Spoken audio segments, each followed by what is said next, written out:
of 83. And those are some of the headlines. This is Democracy Now!, democracynow.org, The War and Peace Report. I'm Amy Goodman. And I'm Juan Gonzalez. Welcome to all of our listeners and viewers around the country and around the world. Well, as we went to broadcast, the ousted Libyan leader Muammar Gaddafi has reportedly been captured, possibly killed, in his hometown of Sirte, 8 months after the first protests erupted against his longtime rule. According to Reuters, forces with Libya's transitional government seized Gaddafi, who suffered injuries in both legs. Al Jazeera is reporting Gaddafi is dead. Neither of the claims have been independently verified. The announcements came shortly after the interim government said it had captured Sirte, Gaddafi's hometown, and the last major pocket of resistance held by fighters loyal to his rule. The fall of Sirte follows weeks of fighting that has left much of Sirte in ruins, forcing thousands of civilians to flee. For more, we go to Cairo, where we're joined by Democracy Now!'s Anjali Kamat. She has been in Libya several times, is doing a series of reports for us there. Anjali, what is the latest you've heard and the significance of these reports? Hi, Amy and Juan. If it is indeed true that Gaddafi has been captured or killed, it's obviously a huge development in the Libyan struggle against their dictator. But, we have to stress that none of these reports have been independently confirmed. There's conflicting reports about the source of these reports. It was first reported on Libyan television, which is run by the NTC, quoting someone from the military council in Misrata.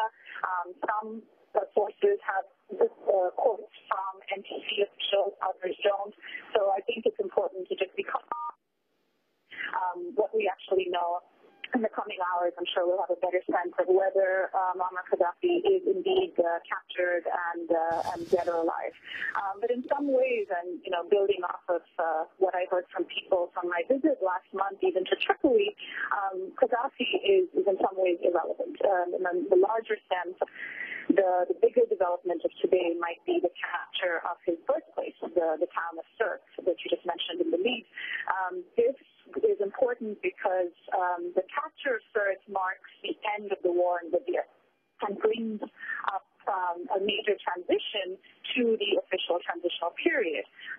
The interim Prime Minister, Mahmoud Jibril, who's the head of the NTC, he was announced earlier this month that he would resign once Sirte was captured. So I think a lot of people on the ground are curious to see if these changes are actually going to be put into effect. It also brings into question what is the role of NATO going to be in the coming period if the war is officially over. What kind of role will NATO have in the future? The splits within the ruling National Transitional Council, I think a lot of these will also come to the forefront. Splits between groups of people who don't want to see former Gaddafi-era officials still in power. Mahmoud Jibril was one of those figures. I think a lot of people are going to be looking to the Transitional Council to see if they are going to actually begin the transitional period that they promised would start once Sirte fell. And we are getting reports now from CNN saying that Muammar Gaddafi is dead, but of course we'll continue to monitor this one.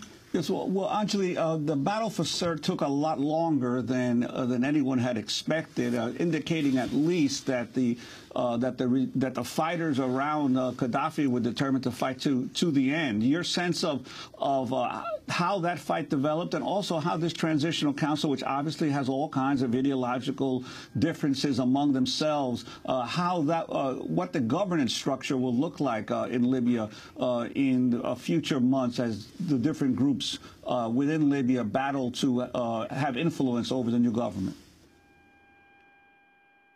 Yes, it did take much longer than people expected. Tripoli fell almost 2 months ago now, late August. I think everyone thought that Sirte and Beni Walid would fall in a matter of weeks, if not days, and then it's been almost 2 months. I think a small group of soldiers loyal to Gaddafi put up a very strong fight. The humanitarian situation in Sirte is also a cause for alarm. The Sirte was a town of 100,000 people, and in the intervening 2 months, thousands of people fled the city. Civilians fled, but some of them were stuck inside, and there were reports of no water, no electricity, no communication, a very difficult situation. images that are coming out of Sirte today are devastating. The fighting was very, I think, one of the fiercest battles of this 8-month uprising took place in Sirte. So there's certainly, a lot of questions about who was fighting all this time and why did the NTC think it would be over in a matter of days. What was the miscalculation there, and what happened in these past 2 months still needs to come out. In terms of the divisions and splits within the NTC, certainly it's a very diverse body. I think one of the interesting things about the NTC is that it involves a range of different people. There's some figures who were formerly associated with the reform wing of Gaddafi's regime, people associated with Gaddafi's son, Saif al-Islam. Mahmoud Jibril, the interim prime minister, was a close associate of Saif al-Islam. It also involves a lot of former diplomats with the regime who defected in the early days of the uprising. Many of them were also seen to be reformists, neoliberals, very many of them. But there's also sort of an increasingly influential group of figures who are heavily backed by Qatar. Let's not forget that this is not just a NATO-backed military operation that's been taking place. Qatar also played a very important role. So figures like Abdul Hakim Bil-Hajj, who's one of the military leaders, is a rising star in the new Libya, and he's someone who was actually a victim of extraordinary rendition by the Bush administration. He was rendered to Libya in 2004 and kept detained in the notorious Abu Salim prison for 6 years, where he says he was tortured. He's now demanding an apology from the CIA and the British intelligence, MI6, for the torture he went through. And now he's one of the leading figures in the new Libya. And him and other figures associated with him who are Islamists have come out very strongly calling for former Gaddafi officials within the interim government to step down, figures like Mahmoud Jibril. So it remains to be seen how this is going to pan out. There's also secular activist figures who are also involved. So it's a mixed bag, and I think on the ground there's certainly a lot of apprehension about how this is going to pan out. And I think most importantly, what's going to happen to all the weapons. The society is incredibly militarized after 8 months of fighting. When Gaddafi's apparatus crumbled in different parts of the country, the first thing to be left abandoned were the warehouses of weapons. Lots of heavy weapons have gone missing. This is something Human Rights Watch has documented. And just last week, the State Department announced that they're sending several dozen former soldiers to Libya to help the Libyan teams that are trying to control the spread of weapons. So, I think the coming period there's going to be a lot of questions about how this is all going to be brought under control. We're talking to Anjali Kamachi in Cairo, has visited Libya a number of times doing a series of pieces there. All major news agencies are reporting Gaddafi dead or captured, but NTC officials will not confirm this. Just looking at a summary of the latest developments from Reuters, Muammar Gaddafi captured fleeing Sirte, according to unconfirmed reports. The NTC's information minister, Mahmoud Shaman, refused to confirm the reports, but said big fish are on their way to Misrata. Gaddafi is reported to have been critically injured in both legs while being detained. Don't shoot, he's reported to have said. Again, Reuters saying they cannot confirm he's been captured, but all the major news agencies are saying he's been killed. A number of high-ranking Gaddafi officials are also reported to have been caught, including his spokesman, Musa Ibrahim, and his cousin, Ahmed Ibrahim. Shaman said, we hope that we are catching some big names so we can put them in the court and let the people have the last word on their fate. Mahmoud Jibril, Libya's interim leader, has hinted he may step down today. In an interview with Time magazine, he also complained about political infighting in the new Libya.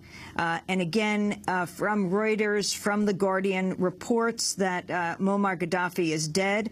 Looking at the Times of India, Abdelmajid Miegta, a National Transition Council official, told Reuters appears that Gaddafi was captured and wounded in both legs at dawn on Thursday as he tried to flee in a convoy which NATO warplanes attacked. The official said he was also hit in his head. There was a lot of firing against his group, and he died. That's the latest we have. Anjali Kamat, if you could summarize where you think this is all headed now.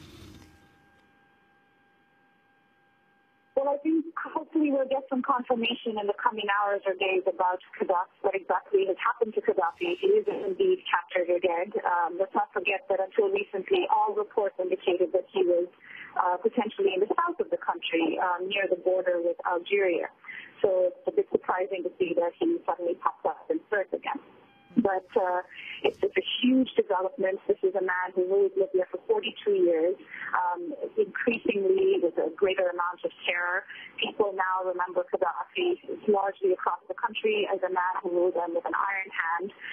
One of the symbols of his regime is the prison at Abu Salim, where in 1996 over 1,200 people were executed.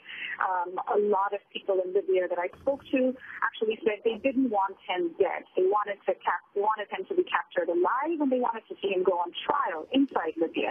The International Criminal Court has a warrant out for Gaddafi, but very few people in Libya were excited about sending him to the ICC. They wanted him to have a public trial in Libya and have a public reckoning with all the crimes that he and his regime had committed over several decades.